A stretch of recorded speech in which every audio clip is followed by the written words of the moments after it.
खबर शामिल करेंगे चिश्तिया से अहमक हुक्मरानों की सेनेट में बदतरीन शिकस्त के बाद न्याजी हुकूमत को फ़ौरन मुस्ताफ़ी होकर घर जाना चाहिए। सैयद यूसुफ रज़ा गिलानी की कामयाबी के बाद न्याजी हुकूमत इखलाक की जवाब खो चुकी है। इन ख्यालात का इजहार मरकज़ी रहनुमा पाकिस्तान मुस्लिम लीग नून सदर पाकिस्तान मुस्लिम लीग नून गल्फ रीजन अवामी MNA चौधरी एहसानुल हक बाजवा ने सेनेट इलेक्शन के नतीजे के बाद KH न्यूज़ के ब्यूरो चीफ खालिद हाशमी से गुफ्तगू करते हुए किया। उन्होंने कहा कि ये हुकूमत जिस तरह सेनेट इलेक्शन से पहले और अब PDM के उम्मीदवार की शानदार कामयाबी पर बौखलाहट का शिकार है, इसकी मिसाल नहीं मिलती।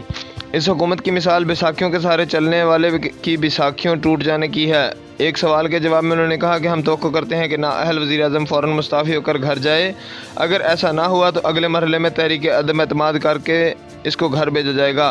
उन्होंने कहा कि हम सैयद यूसुफ रज़ा गिलानी की कामयाबी पर पाकिस्तानी कौम को, PDM की क़यादत को, कारकुनान को, बिल्कुल मियाँ मोहम्मद नवाज शरीफ, मियाँ मोहम्मद शहबाज शरीफ, मोहतरमा मरियम नवाज शरीफ और मियाँ हमज़ा शहबाज शरीफ समेत पाकिस्तान मुस्लिम लीग नून की क़यादत को मुबारकबाद पेश करते हैं।